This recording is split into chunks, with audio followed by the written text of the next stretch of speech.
সুবহানাল্লাহ, আলহামদুলিল্লাহ, লা ইলাহা ইল্লাল্লাহ। বাসে ঢাকায় আস্তে আস্তে আস্তে আস্তে লতিফ সিদ্দিকী আয়েশা হদের বিরুদ্ধে, নবীর বিরুদ্ধে যখন বলতে লাগলো, উলামায়ে কেরাম ডাক দিল, ঢাকায় তাইছে রে। আজকের মজলিসে আইলে লতিফ সিদ্দিকী ফুলের মালা পাইবো? কি মালা পাইবো? কি এর মালা পাইবো? নবীর দুশমনের জন্য বাংলার 1 ইঞ্চি জায়গা ছেড়ে দেওয়া হবে না। ঠিক না বেটে?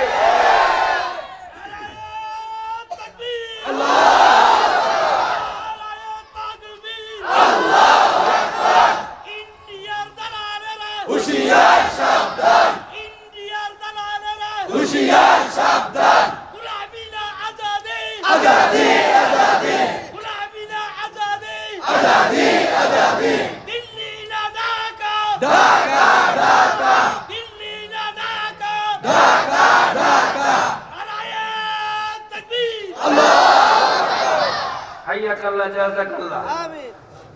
তাইলে এইরকম ভাবে জামানে বিভিন্ন সময় ডাকাত আয় কে আয় না? ও ডাকাত আইছে, ব্লগার সারা বাংলাদেশের 64 জেলার মধ্যে স্থাপনা কইল, আল্লাহর বিরুদ্ধে নবীর বিরুদ্ধে লেখা আরম্ভ করলো। কে বেঠে? থাবা বাবা বাস, আমির শরিয়ত, আমির আবাদত সব আমর শফিক ডাক দিলেন, সব চত্বরে ডাকাত আইছে রে। 24 লক্ষ 25 লক্ষ মানুষ জড়ো হয়ে গেল। কি বলেন? এই সমস্ত ব্লগার আছে না বাড়ছে? এমন ব্লগার বাড়ছে, এবার মুখ খোলার মতো সাহস পাই না।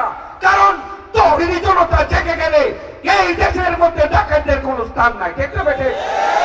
আমার পরিষ্কার কথা, এই দেশ কোন নাস্তিকদের দেশ না, বামদের দেশ না, রামদের দেশ না। এই দেশ শাহজালালের দেশ, এই দেশ শাহপরানের দেশ, এই দেশ শাহমখদুমের দেশ, এই দেশ হাফিজ হুজুরের দেশ, পীরজি হুজুরের দেশ, আব্দুল পরির দেশ, সাইদুল আদিজের দেশ, মুফতি আমিনের দেশ, আল্লামা আবুল শফির দেশ, এই দেশ মুফতি নুরুল্লাহর দেশ, এই দেশ আলেম উলামার দেশ। ঠিক না বেটে? তোমরা যারা মনে করো বড় বড় আলেম উলামা বিদায় হয়ে গেছে, নূর হোসেন কাশিমি বিদায় হয়ে গেছে, ভাগ খালি না। নবীর প্রত্যেকটি উম্মত, প্রত্যেকটি নবীর সৈনিক। আরে ঠিক না বেঠে? প্রত্যেকটি উম্মত প্রত্যেকজন সৈনিক। পরিষ্কার ভাবে বলে দিয়ে যায়, তোমরা জুলাই আন্দোলনকারীদের দেখেছো, মাদ্রাসার ছাত্র সেখানে 72 জন শাহাদাত বরণ করেছে, যাদের কোনো কোটা নাই, যাদের কোনো সার্টিফিকেট নাই, তারপরও তারা 72 জন শাহাদাত বরণ করেছে। সামনে যারা আসবা, আল্লাহর বিরুদ্ধে বললে, নবীর বিরুদ্ধে বললে, টুপির বিরুদ্ধে বললে, হিজাবের বিরুদ্ধে বললে, আওয়ামী লীগ করো, বিএনপি করো, জাতীয় পার্টি করো, জামাত করো, দেখার টাইম নাই। আমরা কিচ্ছু বুঝি না, আমরা আল্লাহ এবং আল্লাহ রাসূলকে বুঝি। যারা তাদের বিরুদ্ধে যাবে, তাদের বিরুদ্ধে আমরা করতে উঠবো ইনশাআল্লাহ। ইচ্ছা গল্প, আমি যখন বয়স 4-5 বছর হবে আনুমানিক, এক মাহফিলে গেছি। মাহফিলে যাওয়ার পরে মাহফিলের কোন হুজুর আমার মনে নাই। হুজুর আগের যুগে ছিল, সিস্টেম ছিল, নামাজ পড়তো ওয়াজের পরে। এসব নামাজ পড়তো কোন সময়? মুরব্বীরা কেউ আসেন যেন? এসব নামাজ পড়তো কি? ওয়াজের পরে। তবে ওয়াজ শেষ যেই মাত্র আজান দিত, অর্ধেক মানুষ চলে যেত আর অর্ধেক মানুষ নামাজ পড়তো। ঠিক না বেঠে? এই রকম দৃশ্য ছিল। হুজুর ছিল বড় সাদাক। হুজুর কি ছিল? হুজুর বলতেছে, তোমরা শয়তান দেখছো নি? বলে না হুজুর, আমরা তো শয়তান দেখছি না। ও আজকা শয়তান তোমরা দেখাবো, যেটা আজান দিলে জাগা, এটাও শয়তান। এটা আজান দিলে বাগে, এটাও শয়তান। এখন সবাই চায় থাকবা কোনটা জাগা, কোনটা বাগে, শুধু দেখবা। এখন তো আজান দিছে আর কেউ জানা। আমি একটাই সেই কথার সাথে আরেকটা শব্দ মিস্তি লাগাবো। যে আজানে আপনাকে টাইনা মসজিদে আনতে পারে না, যে আজানে আপনাকে টাইনা মসজিদে আনতে পারে না। আমি কসম খাইতে চাই না, এই ঈমান দিয়ে আপনি কোনোদিন ভুল ছাড়া পারে দিতে পারবেন না। আজান হওয়ার পরে আপনার ঈমানে যদি মসজিদে না আনতে পারে, আজান হওয়ার পরে যদি ফজরের ঘুম যদি আপনি না ছাড়তে পারেন, ঈমান নিয়ে আপনি কোনোদিন জান্নাতে প্রবেশ করতে পারবেন না। এই জন্য পরিষ্কার হযরত শাহজালাল মুজাররদি আমলে এরপরে সিলেটের মধ্যে আসলেন, একাধিক যুদ্ধ করলেন, ইতিহাস সাক্ষী 360 জন আসছেন, একজনও দেশে ফিরে যায় নাই। এই দাওয়াতের জন্য, জিহাদের জন্য সবাই বাংলাদেশে টাইকা গেছে। তারা কেউ ইসলামের জন্য আসছিল, জীবন দিয়ে গেছে, জান দিয়ে গেছে, দেশে ফিরে যায় নাই। যার কারণে আজকে আমরা ইসলাম ধর্ম গ্রহণ করতে পারছি। ঠিক না ভাই? ওনারা যদি জিহাদ না করতেন, ওনারা যদি দাওয়াতের কাজ না করতেন, তাইলে আজকে গাজীপুরের বিশাল সমাবেশ আমরা হতে দেখতে পারতাম না। উনাদের কান্না, উনাদের দেখতে দিকটা, উনাদের জিহাদ, উনাদের তালিম, উনাদের দাওয়াতের কারণে আজকে এই সুন্দর পরিবেশ আমরা পাইছি। ঠিক না ভাই? এই জন্য যারা একথা বলে যে মৌলবীরা আন্দোলন করে কেন, মৌলবীরা আন্দোলন করে কেন জানেন? মৌলবীরা হলে আন্তম রিবাত উদ্দায়ের, দ্বীনের অতন্ত্র প্রহরী। যদি দ্বীনের ভিতরে যদি বেশকম দেখে, দ্বীনের ভিতরে যদি বেশকম দেখে, তারা হলো সীমান্ত রক্ষীর মতো। একটা বেশকম দেখলে সহ্য করে না, তখন তারা গর্জে ওঠে। ঠিক না ঠিক? তবে মৌলবীদের কাছে কোনো অস্ত্র নাই। কি নাই বলেন? কি নাই? অস্ত্র নাই, শক্তি নাই, কিচ্ছু নাই। তবে একটা জিনিস আছে, এই জিনিস আছে যা দেখবার জন্য আপনারা রাতের বেলা যাইতে হবে বাজারে। বাজারে গিয়া দেখবেন পাহারাদার। কথা বলেন, বাজারে গিয়া দেখবেন পাহারাদার খুব জোয়ান না বুড়া? আরে পাহারাদার কোন জোয়ান থাকে? সবগুলি নির্বাক মুসলমান। আবার অস্ত্র কি? একটা লাঠি, আর একটা বাড়ি, বাঁশি, আর একটা প্যাকেট আবুল বেরি। কি বলেন? এটা তো একটা লাইট, একটা বাঁশি, একটা লাড়ি, আবুল বেরি। এটা হলো পাহারাদারের অস্ত্র। পাহারাদারের আমরা যখন রাতের বেলায় মাফি করে যাওয়ার পথে রাস্তা হারাই ফেলি, তখন হ্যারোই আমাদের ভরসা থাকে, এরেজি গেলে রাস্তা কই দিতে পারবো। ঠিক না বেঠিক? আমরা বাজার বিচারি, আরে রাস্তা হারাইলেছি, বাজারটা পাইলে চলবো। বাজার পাইলে কি আর চাষা মনে করেন আবুল বেরি ধরাইতেছে, মনের সুখে টানতেছে। আচ্ছা বলেন তো, ডাকাইতি যারা আছে এরা অস্ত্র ছাড়ায় না অস্ত্র লয়া? বলেন আমার সাথে, অস্ত্র ছাড়া না অস্ত্র লয়া? অস্ত্র লয়া। একজনাই না দল বান্ধা? দল বান্ধা আয়া দেখে চাষা কেবলমাত্র শুধুমাত্র একটা লাড়ি লইয়া আর একটা বাঁশি লইয়া, লাইট লইয়া, যেই মাত্র লাইট মারে ডাকাই তখন দূর বাড়ে। কেন? ডাকাই তো জানে যদিও চাষার জুন নাই, হাতে লাড়ি নাই, কিচ্ছু নাই, চাষার একটা ডাক আছে, ডাকাই তাইছে রে। চাষা কি কইব? যেই মাত্র ডাকাই তাইছে রে কইব। যারা বাজারে ঘুমিয়ে আছেন এরা জাগা যাইব, আশেপাশে যারা আছেন সব জাগ্রত হইয়া একটা শব্দ কইব, দৌড় রে। কি বলেন? কি কইব? তখন ডাকাই থাকবো না বাঁচবো? ঠিক ততটুকু ভাবে যুগে যুগে বাংলাদেশে অনেক ডাকাইত আছে। দাউদ হায়দার ডাকাত, আল্লাহর বিরুদ্ধে কবিতা লেখে, জিবরাইলের বিরুদ্ধে কবিতা রাখে। হযরত উলামায়ে কেরাম ডাক দিলেন, ডাকাইত আইছে রে। সারা বাংলাদেশের মুসলমান জাগছে, কইছে দৌড় রে। দাউদ হায়দার আছে না বাঁচছে? তসলিমা আল্লাহর কোরআন ভুল ধরে, নাউজুবিল্লাহ। যা মানে তা লেখে। এরপরে যখন তসলিমা লেখা আরম্ভ করে দিল, তখন বাংলা সিংহ পরশ আল্লামা মুফতি আমিনী শাইখুল হাদিস রাহমাতুল্লাহি আলাইহি ডাক দিলেন, ডাকাইত আইছে রে। সারা বাংলাদেশ থেকে তৌহিদি জনতা দেখলো, দৌড় রে। ডাকাইত আইছে না বাঁচছে? বাঁচছে। ডাকাইত আস্তে আস্তে আস্তে আস্তে লতিফ সিদ্দিকী, লতিফ সিদ্দিকী আয়েশা হদের বিরুদ্ধে, নবীর বিরুদ্ধে যখন বলতে লাগলো, উলামায়ে কেরাম ডাক দিল, ডাকাইত আইছে রে।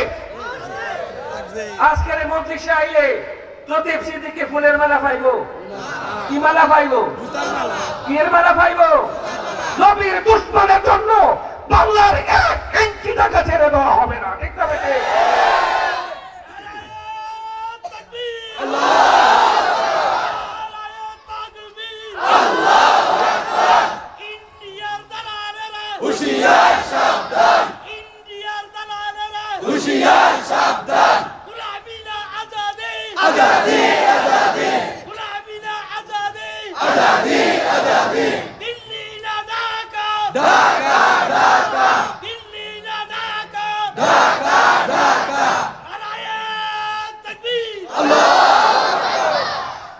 জাজাকাল্লাহ জাজাকাল্লাহ।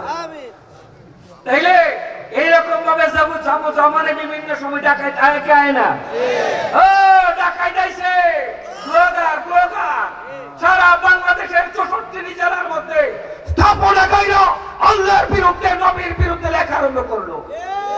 এটা বেঠে থাবা বাবা বাস আমির শরিয়ত আমির আবাদত সব আমর শফিক ডাক দিলেন, সব চত্বরে ডাকাত আইছে রে। 24 লক্ষ 25 লক্ষ মানুষ জড়ো হয়ে গেল। কি বলেন এই সমস্ত ব্লগার আছে না বাগছে? এমন ব্লগার বাগছে এবার মুখ খোলার মতো সাহস পাই না, কারণ তৌহিদি জনতা জেগে গেলে এই দেশের মধ্যে ডাকাতদের কোনো স্থান নাই। দেখতে পেটে আমার পরিষ্কার কথা, এই দেশ কোন নাস্তিকদের দেশ না, বামদের দেশ না, রামদের দেশ না। এই দেশ শাহজালালের দেশ, এই দেশ শাহপরানের দেশ, এই দেশ শাহমখদুমের দেশ, এই দেশ হাফিজ হুজুরের দেশ, পীরজি হুজুরের দেশ, আব্দুল পরির দেশ, সাইদুল হাদিসের দেশ, মুফতি আমিনের দেশ, আল্লামা আবুল শফির দেশ, এই দেশ মুফতি নুরুল্লাহর দেশ, এই দেশ আলিম উলামার দেশ। ঠিক আছে? তোমরা যারা মনে করো বড় বড় আলিম উলামা বিদায় হয়ে গেছে, নূর হোসেন কাশিমি বিদায় হয়ে গেছে, মাখ খালি না, নবীর প্রত্যেকটি উম্মত প্রত্যেকটি নবীর সৈনিক। মানে যেটা বেঠে প্রত্যেক উম্মত প্রত্যেকজন সৈনিক।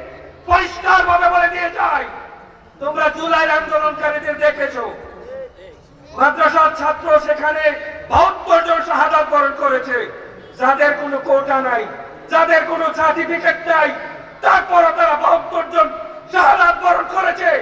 সামনে যারা আসবা আল্লাহর বিরুদ্ধে বললে, নবীর বিরুদ্ধে বললে, টুপির বিরুদ্ধে বললে, হিজাবের বিরুদ্ধে বললে, আওয়ামী লীগ করো, বিএনপি করো, জাতীয় পার্টি করো, জামাত করো, দেখার টাইম নাই।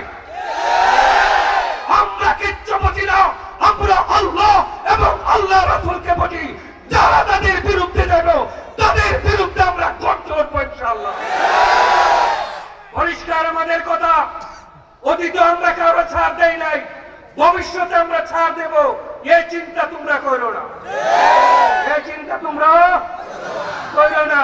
যতদিন পর্যন্ত বাংলা থাকবে ততদিন পর্যন্ত মুসলমান থাকবে, যতদিন মুসলমান থাকবে নবীর বিরুদ্ধে বলবা আমরা ঘরে বৈশা বলেন, ঘরে বৈশা থাকবো না। এই জন্য তোমরা যাই বলো না কেন, মৌলবীরা করে কেন, মৌলবীরা সবই করবো। ঠিক না ঠিক? মৌলবীর নবী সব করে গেছেন, মৌলবীর নবী রাহমাতুল আলামিন, নবীর নবী, নবীর নবী, নবীউল মালাহিম, নবীর মৌলবীর নবী, সম্রাট মৌলবীর নবী সবচেয়ে বড় আপনার যুদ্ধের কমান্ডার। ঠিক না ঠিক? আবার আমাদের নবী আমাদের জন্য বিরাট বড় রহমত, চিকিৎসক। কি বলেন? আমাদের নবী আমাদের জন্য কি বলেন? আমাদের নবী আমাদের জন্য কি চিকিৎসা।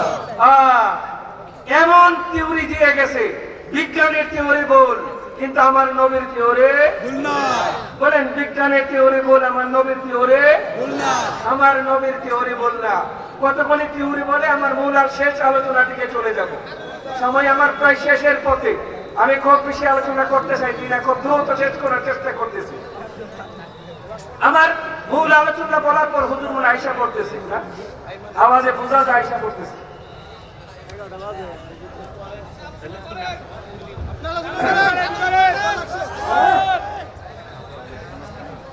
আমি আরেকটা কথা, আমার কাজ আছে, কাজটা সাইরা বাইকে আলোচনা করব, কাজটা করতাম না ইনশাল্লাহ।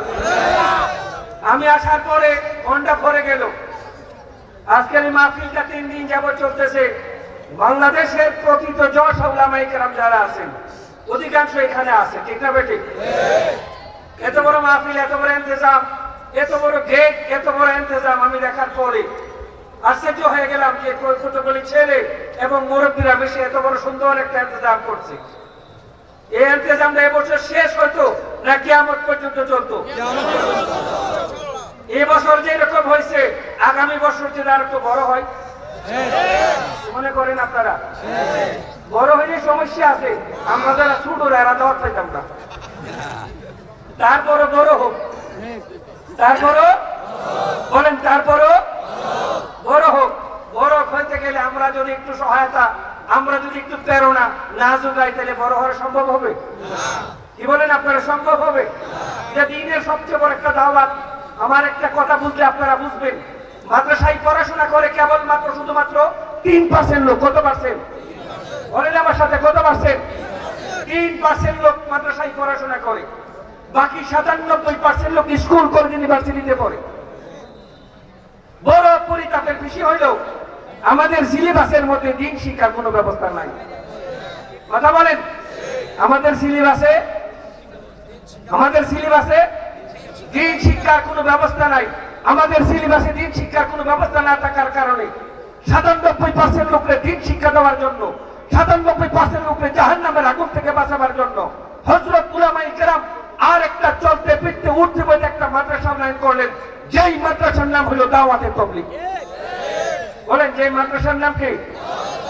এই দাওয়াতে তাবলীগের মধ্যে ইঞ্জিনিয়ার পড়তে পারে, ব্যারিস্টার পড়তে পারে, ডাক্তার পড়তে পারে, ভ্যান ড্রাইভার পড়তে পারে, চাষা পড়তে পারে, দিন মজুর পড়তে পারে, শ্রমিক পড়তে পারে। ঠিক না বেঠিক? সেই মাদ্রাসার নাম কি? বলেন, সেই মাদ্রাসার নাম কি?